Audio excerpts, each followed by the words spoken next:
నమస్కారం అందరికీ. ఈరోజు ఒక ఆసక్తికరమైన విషయం గురించి మాట్లాడుకుందాం. అసలు రియల్ మెన్ అంటే ఎవరు? ఈ ప్రశ్నకు ప్రతి ఒక్కరి దగ్గర ఒక సమాధానం ఉంటుంది. అసలు రియల్ మెన్ అనేవాళ్ళు ఈ 6 విషయాలు తప్పక పాటిస్తాడు. అవేంటో వరుసగా చూద్దాం. 1, బాధ్యత తీసుకునేవాడు. నిజమైన మనిషి తన బాధ్యతల నుంచి ఎప్పుడూ పారిపోడు. ఇంట్లో అయినా, ఆఫీసులో అయినా, స్నేహితుల మధ్య అయినా తనకు వచ్చిన బాధ్యతను పూర్తి చేయడానికి ప్రయత్నిస్తాడు. ఈ రోజుల్లో చాలామంది విజయం వచ్చినప్పుడు అది నా వల్లే వచ్చిందంటారు, కానీ ఓటమి వచ్చినప్పుడు మాత్రం ఇతరులను నిందిస్తారు. రియల్ మెన్ అలా కాదు. తప్పు జరిగితే అవును ఇది నా తప్పు అని ఒప్పుకునే ధైర్యం కలిగి ఉంటాడు. తప్పును ఒప్పుకోవడం బలహీనత కాదు, అది పరిపక్వత. 2వది, గౌరవం ఇవ్వడం తెలిసినవాడు. నిజమైన మనిషి తనకు ఉపయోగం ఉన్న వాళ్ళకే కాదు, ప్రతి ఒక్కరికి గౌరవం ఇస్తాడు. ఒక వ్యక్తి అసలు స్వభావం తెలుసుకోవాలంటే అతను తనకంటే బలహీనంగా ఉన్న వాళ్ళతో ఎలా మాట్లాడుతున్నాడో చూడండి. ఒక వాచ్మ్యాన్తో, ఒక వెయిటర్తో, ఒక క్లీనర్తో ఎలా ప్రవర్తిస్తున్నాడో చూడండి. ఎందుకంటే గౌరవం అనేది ఎదుటివారి స్థాయిని బట్టి ఇవ్వాల్సింది కాదు, మన వ్యక్తిత్వాన్ని బట్టి ఇవ్వాల్సింది. 3, తన భావాలను అర్థం చేసుకునేవాడు.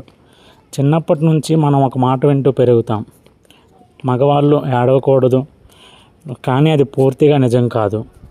మగవాడు కూడా మనిషే, అతనికి కూడా బాధ ఉంటుంది, భయం ఉంటుంది, నిరాశ ఉంటుంది, కోపం ఉంటుంది.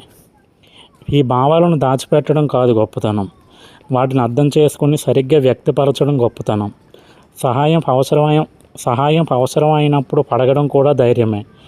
ఎందుకంటే నిజమైన బలం అంటే భావాలను దాచడం కాదు, వాటిని నియంత్రించడం. 4, మాట నిలబెట్టుకునేవాడు. ఈ ప్రపంచంలో చాలా విలువైనది డబ్బు కాదు, నమ్మకం. ఒకసారి నమ్మకం పోతే మళ్ళీ సంపాదించడం చాలా కష్టం. అందుకే రియల్ మ్యాన్ మాట ఇస్తే నిలబడతాడు. అది చిన్న విషయం అయినా, పెద్ద విషయం అయినా తన మాటకు విలువేస్తాడు. ఈ రోజుల్లో చాలామంది వాగ్దానాలు చేయడం సులభం అనుకుంటారు, కానీ వాటిని నిలబెట్టుకోవడం చాలా కష్టం. అందుకే మాట నిలబెట్టుకునే వ్యక్తులు ప్రత్యేకంగా కనిపిస్తారు. 5, కష్టాల్లో నిలబడేవాడు. జీవితం ఎప్పుడూ సాఫీగా ఉండదు.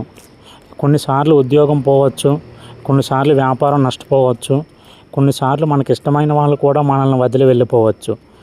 అలాంటి సమయంలోనే మన అసలు వ్యక్తిత్వం బయటపడుతుంది. నిజమైన మనిషి కష్టాలు వచ్చాయని ఏడుస్తూ కూర్చోడు. అతనికి బాధ ఉండదని కాదు, బాధ ఉన్నా, భయం ఉన్నా మళ్ళీ లేచి ముందుకు వెళ్ళే ప్రయత్నం చేస్తాడు. అదే నిజమైన ధైర్యం. 6, ఇతరులను పైకి తీసుకెళ్ళేవాడు. కొంతమంది ఎదగడానికి ఇతరులను కిందకు లాగుతారు, కానీ రియల్ మ్యాన్ తనతో పాటు ఇతరులు కూడా ఎదగాలని కోరుకుంటాడు. స్నేహితుడు విజయం సాధిస్తే అసూయపడడు, కుటుంబ సభ్యుడు ఎదిగితే సంతోషపడతాడు, తన జ్ఞానాన్ని పంచుకుంటాడు, ఇతరులను ప్రోత్సహిస్తాడు. ఎందుకంటే నిజమైన విజయం అంటే ఒక్కడే పైకి వెళ్ళడం కాదు, చుట్టూ ఉన్న వాళ్ళని కూడా పైకి తీసుకెళ్ళడం. కాబట్టి రియల్ మెన్ అంటే కండలు ఉన్నవాళ్ళు కాదు, ఎక్కువ డబ్బు ఉన్నవాళ్ళు కాదు, ఎప్పుడు కోపంగా ఉండేవాళ్ళు కాదు. బాధ్యత తీసుకునేవాడు, గౌరవం ఇచ్చేవాడు, తప్పును ఒప్పుకునేవాడు, మాట నిలబెట్టుకునేవాడు. చివరిగా ఒక లైన్, మగతనం శరీరంలో ఉండదు, వ్యక్తిత్వంలో ఉంటుంది. నిజమైన మనిషి తన బలాన్ని చూపించడు, తన ప్రవర్తనతో నిరూపిస్తాడు. Thank you for your support. Please subscribe my channel.